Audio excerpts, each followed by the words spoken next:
I remember that around this time 20 years ago, I was trying to form a grunge band in North Leeds, and we called ourselves Coma with a K. This gives you some indication about the musical quality of the output that we produced compared to kind of what was coming out of Seattle. And the other thing I'll mention, though, is that Soundgarden were on Jules Holland recently, so people who worry about how they've aged, you've aged a lot better than Soundgarden have, I think probably due to lifestyle reasons. Okay, so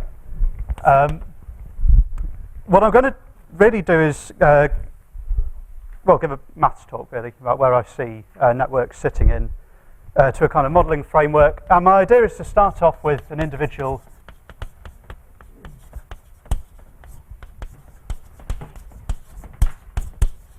stochastic model. And now you could really worry about just how general you can get with an individual-based framework, but I think as long as you start with the individuals,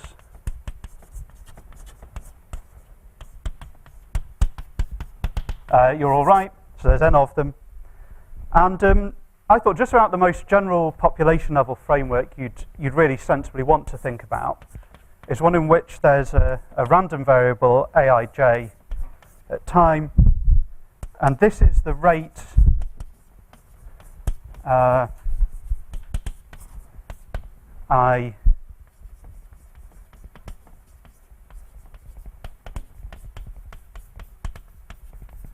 receives an infectious dose from J. So this is probably somehow slightly unsatisfactory as a definition in the starting point, but I really couldn't do much better than that. But the issue is that somehow, if you think about this is giving you a measure on the reals and a very high dimensional set of the reals, so the measure for this sort of thing. So this might include time varying contacts, different intensity of contacts, asymmetry between individuals, different susceptibilities and transmissibilities. And the measure of all of that is over the positive reals, and if you think individuals don't interact with themselves, but there's some asymmetry plus time. Anyway, it's huge, right? So the dimensionality of this system is just absolutely impossibly big. And so just to cash that out a bit more without loss of generality, despite that, you can always write so to give an idea about all the kind of things that you might try and pull into this, you might have a kind of susceptibility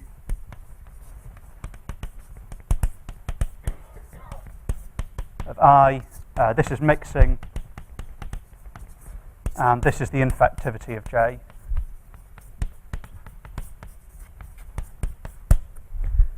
Okay, and so I think this is kind of conceptually what is going on in most people's heads when they're thinking about formulating a model.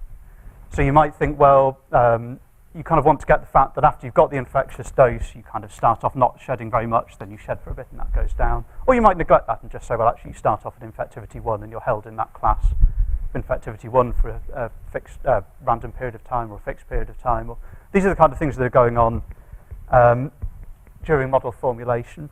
So I thought what I want to do is give the kind of simplistic, in a sense, the simplest kind of non-trivial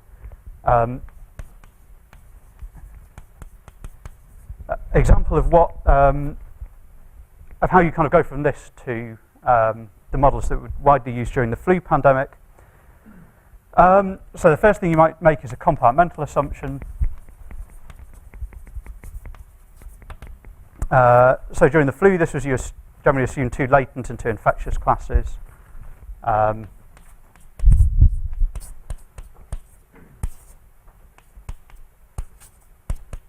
SIR, so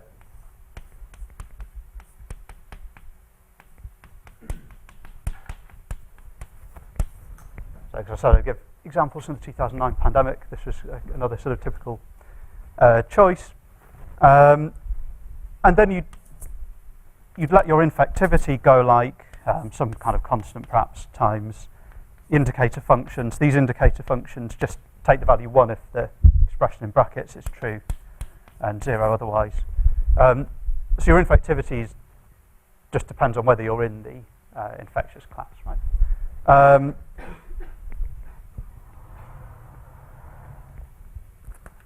And so then what people would do would age stratify so you have a class of ages, and each individual is allocated an age. So let's call that set of ages A. And in this case, you want M to be much less than N. So somehow in the order language of M, it's an order 1 quantity that doesn't grow. So next thing I'm going to do is say, well, M is going to be order N, and we'll get household models out. Then you'd say sigma I is a function just of that integer age A times whether you're susceptible or not. So the idea is that this is already a lot simpler because you've just got you've only kind of got a number of these susceptibilities to estimate according to. Excuse me, can you slow down the computer? Oh, yeah.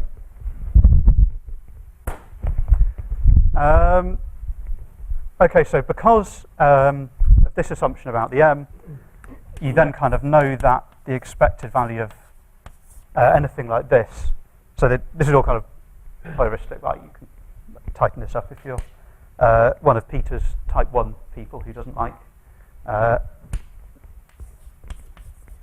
this kind of argumentation. But somehow you kind of know that the occupation of each of these classes is going to grow like the system size.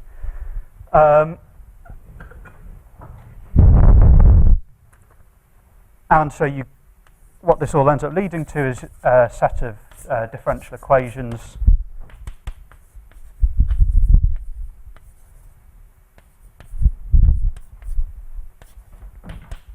okay, and you know that these corrections are going to go like the square root of M. So these things are all like going like N, these are going like the square root of M. So you can kind of neglect these if your population's big enough.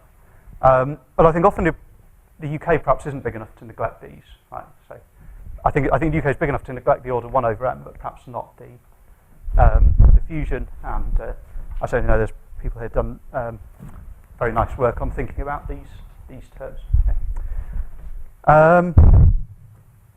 Okay, so what the problem this poses, even this lumping, right? So even you've had a very crude lumping of the model, throwing away loads and loads of potential structure that we know is really well biologically motivated. This isn't just kind of doing these type of pedantic things. We kind of know that people follow non-trivial shedding curves for flu and they're individually heterogeneous and so on.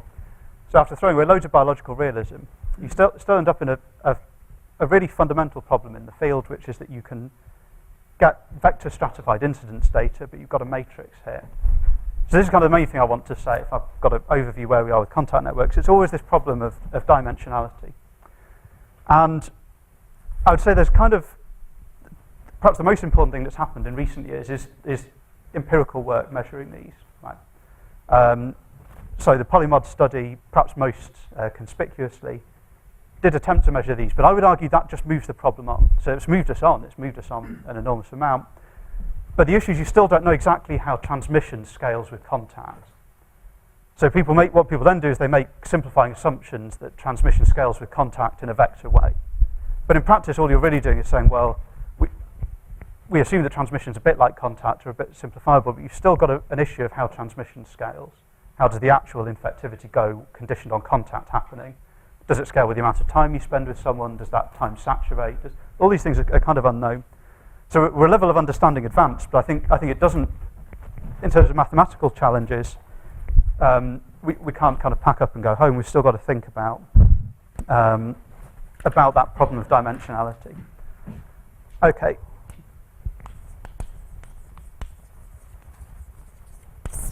So networks. So the network topology that's best studied that I think really does deserve to be called. So I don't think this is kind of really a network model because you've thrown away a lot of the kind of repeated nature of the links. You assume that you're mixing with a kind of large pool of people. But I think household models are kind of the best understood network framework because you make proper repeated clustered contacts with the people in your household in the model, and you've not thrown away that repeated structure and that social structure. And the only real difference is that you kind of put formally, I mean, you wouldn't probably write A, you'd write H. But formally, you do exactly the same thing as you do to get these. You just let the number of groups grow like the population size. there's a large number of small households rather than a small number of large age classes, and the dynamics end up looking, so because Lorenzo showed you the other way of writing it, you end up with a kind of a correction to the SIR dynamics that relates to within household transmission. And to work to kind of keep track of this requires some quite large set of ODEs. But all you're really doing is just correcting for the fact that individuals also experience a limited force of infection from within the household. And that's based on repeated contacts. And this can be done for SIS, SIR. There's a ridiculous amount that can be done for households. So I think they're a very good starting point. And I guess came out of the meeting of 20 years ago. And what's happened, again, perhaps more recently, and probably on the same timescale to this kind of revolution with measurement of contact patterns,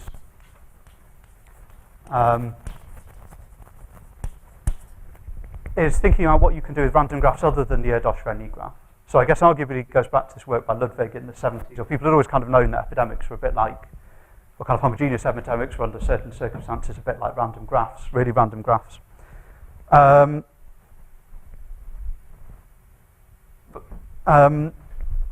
I guess what's changed is people now do a lot more kinds of random graphs. So I guess this is in the random graph literature, these households are what are called modular, or they're both households and age structured are a limit of what network theorists call modular networks.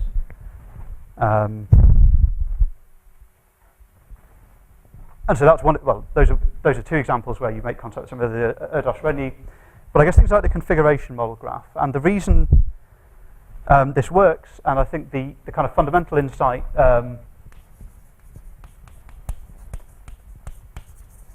is this paper, 2008, that if you look at what random graph theorists do now, the kind of ones that analyse what they call complex network models, they'll often define a stochastic process in which so your mixing in the epidemic term is actually given by the adjacency matrix of a random graph, and each element is just 0 or 1. So you've got a presence or absence of links.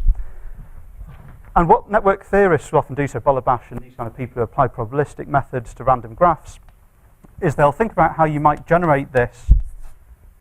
So your Gij equals 0 so you might create links in a dynamical way on a population, the way that they kind of prove things and think about these structures. And that might happen at a rate that's equal to some product of rates that are given to the individuals. So these might be discrete things that you count down in the case of the configuration model, or there's kind of variations where you give people a rate that stays fixed, and that kind of does a Poisson compounding on that. There's a nice review of lots of different methods of this by Griffin and others. And the basic idea is that in this paper you can compound the epidemic process with this process of making links. So for an SIR epidemic,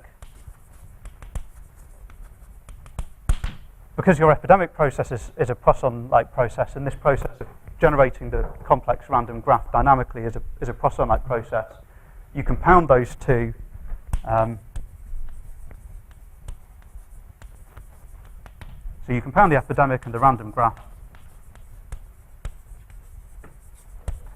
And that's why we're able to know that a quite large set of ODEs, of ODE models, are exact limits, in some appropriate meaning of the word exact, and so on. And I guess really that, as it turns out, almost all of them are special cases of. So Eames and Keeling wrote down a very, very general, perhaps slightly too high dimensional for a lot of practical purposes, set of ODEs for heterogeneous random graphs. And it turns out that almost everything is kind of a special case of this. This set of ODEs, which turn out to be kind of exact. And I guess exact is the sense in which the corrections are going to go like square root of m.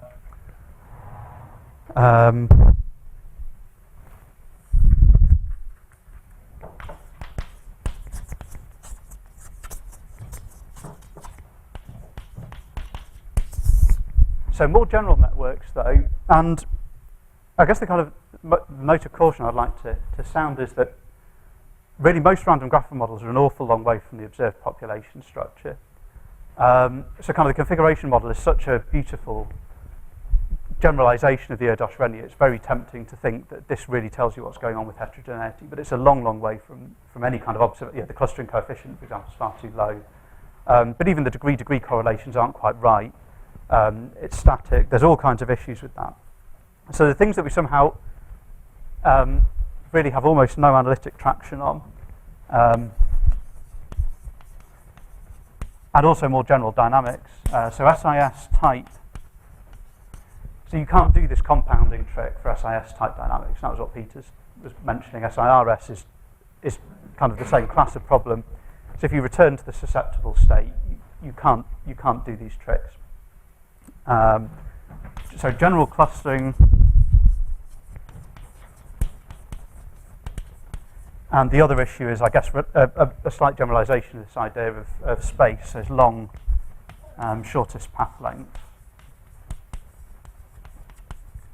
So there are things other than lattices that exhibit long shortest paths. So if the shortest path is somehow growing a bit worse than log n,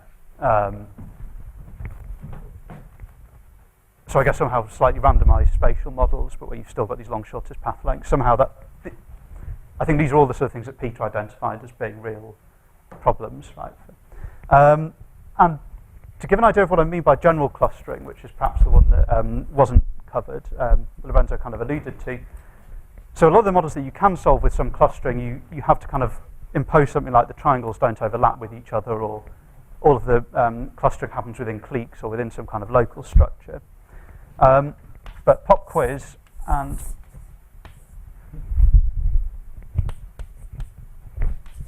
okay, so you have a clustering coefficient C. That's the proportion of triples that are closed into triangles. So roughly speaking, it's these over, if you were to just count on the graph, it's these over the triangles plus the lines. So it's got to be between 0 and 1. And you've got the size of the giant component, that's between 0 and 1. And suppose you're on a 3 regular graph. And you increase the clustering coefficient in a general way, right? In a way that's representative of graphs with that particular clustering.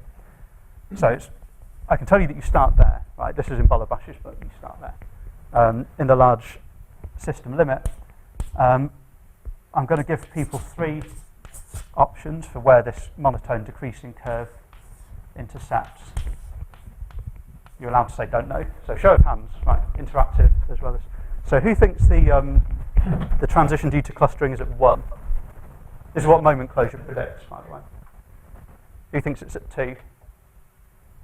3? Who thinks it's there? Don't know. Go on, you'd be so cross if your students wouldn't even put their hands up. Goodness me, what a bunch of hypocrites. I wouldn't put my hand up probably either. Anyway, I'll tell you at the end.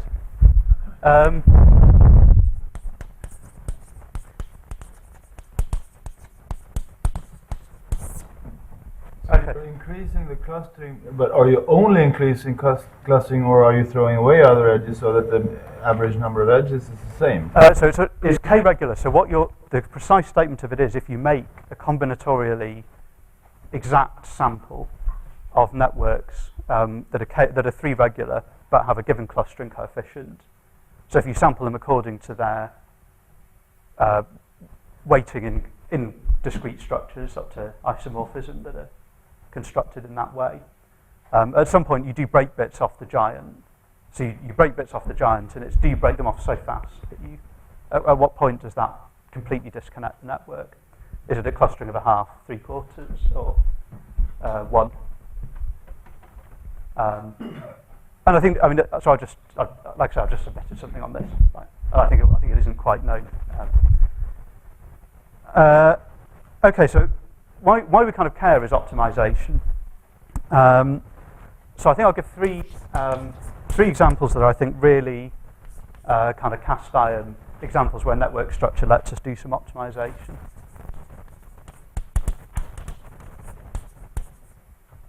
So equalizing households, I think that's, again, going back to the 20 years, I think this is kind of not really been broken, and it isn't necessarily used by public health. Right? Maybe it should be, but I think this is a real effect because it's been seen in, and I think if you interpret households more broadly as cliques, it's been seen in the kind of re-emergence of measles, right? The fact that you have big pools of susceptibles in these local cliques, I think, is what's driven a lot of the, these kind of non-vaccinating communities and so on. So I think this is a real optimizing idea that you don't want to leave big clumps of susceptibility around.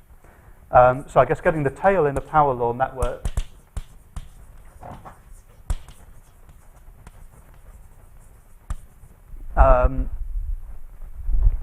so again, I think, whether these networks are power law or not, somehow the idea that for perhaps sexually transmitted diseases or other things with a kind of enormous tail to contact behaviour, there's no point getting the kind of, there's no point worrying about your maiden aunt's STI status. You want to get the people who are engaging in lots and lots of risky behaviour.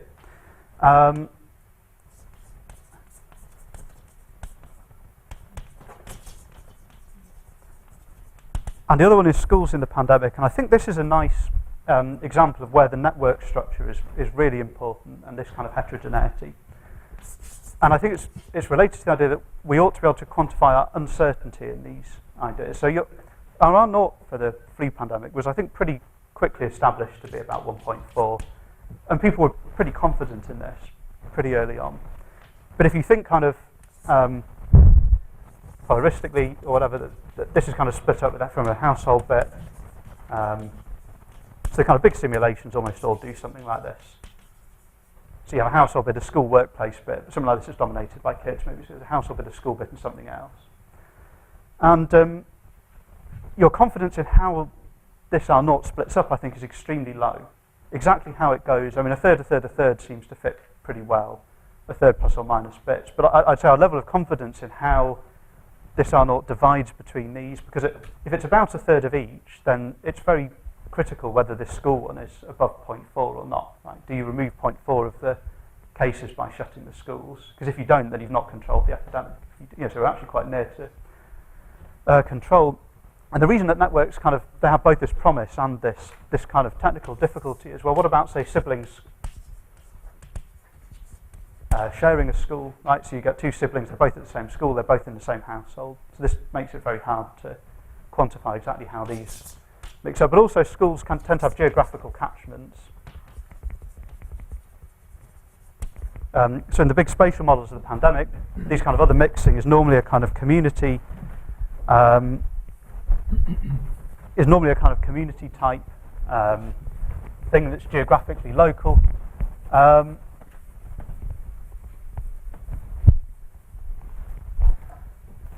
And so it's kind of correlated with where people go to school. So if you've got a spatial element to your model, like a purely spatial element, that's probably very strongly correlated with the school.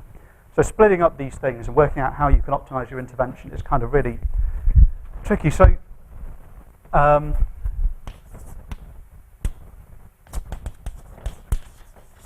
was supposed to look at the past, but I think that something I hope will stimulate some debate, if I say it.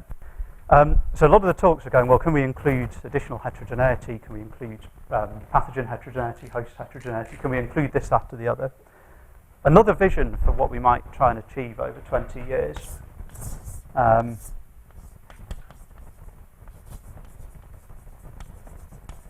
is somehow here we've got the parameters of flu, and we get lots of signals about what the parameters of these are.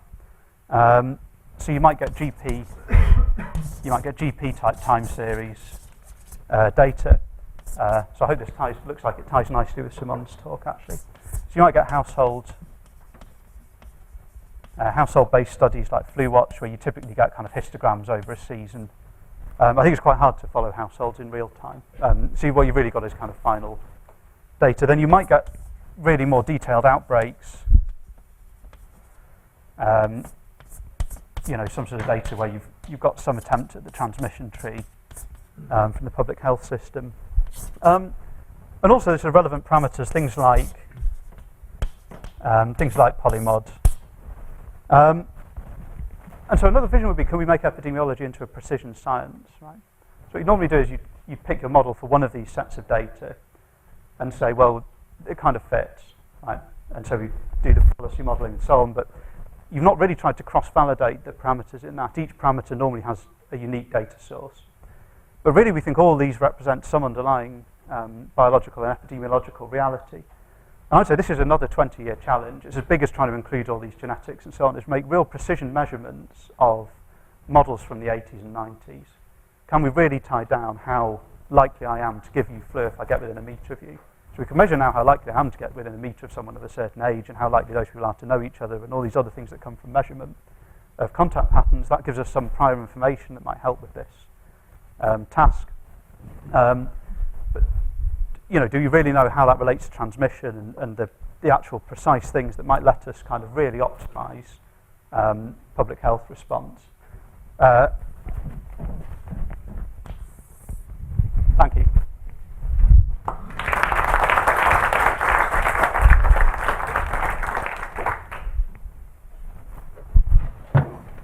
Yeah, thank you for a nice presentation of sort of the way we've been thinking pre-1993.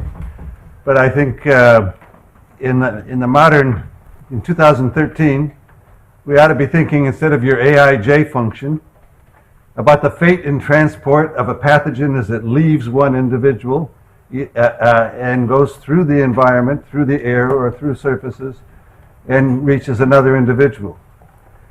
I mean, if we're going to scale anything in ways that are meaningful so that we can get data and really show. Now, I think that the Polymod provides one type of information, but each of the different pathogens have different fate and transport as they come out of one individual and go to another individual. And within individuals, you have different variation in the number of pathogens that come out. And for the individuals who are receiving the pathogens, you have a total dose that reaches them and the time over which it reaches them. And these are the things that are really determining the scale. And we're starting to do science in that area. So it'd be good if the modeling, caught up to that science in that area. I completely agree. I should have had shedding actually as well, because I think that's key. Absolutely, these kind of detailed mechanistic, like the veterinary talk, right? Yeah. With these actually mechanistic understanding, because that's the reality, isn't it? Is the actual pathogen is there in space doing something. Not only is now in the last couple of years are we getting good data on the shedding finally, but we're getting good data on how much reaches the fingers, how much transfers from the fingers to porous surfaces, how much transfers to smooth surfaces, how long they survive, what the death rates are on these different surfaces, and after you touch them, what the pickup rates are, and what the chances of getting to these. So we have, the science is increasingly looking at that detail, and that's what's really creating the network. And so we really should be thinking about using and modeling that kind of data rather than just modeling an arbitrary context.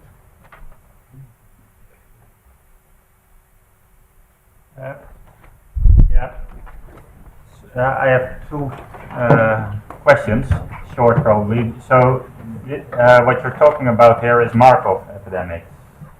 Everything is defined in terms of rates. I guess it's Markovian transmission in the really general one, but I very quickly went to other things being Markov.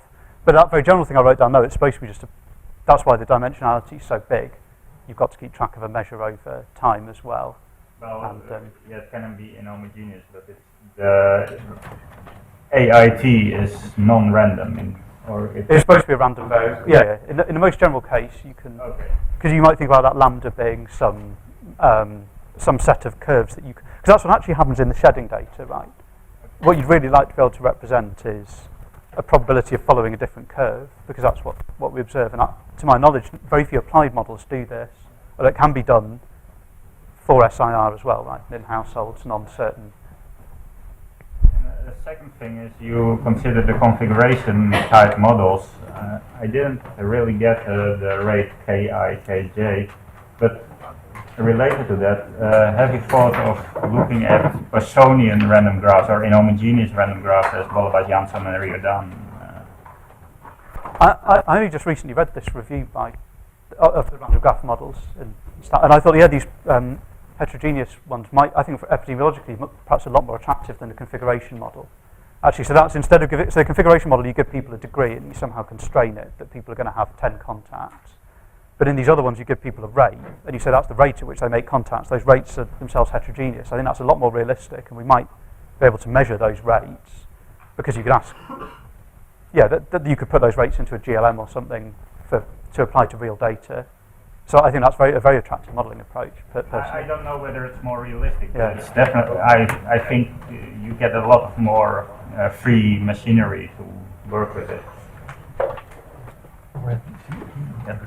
Okay, I think we're going to have to leave it there. Thanks very much, Thomas, again.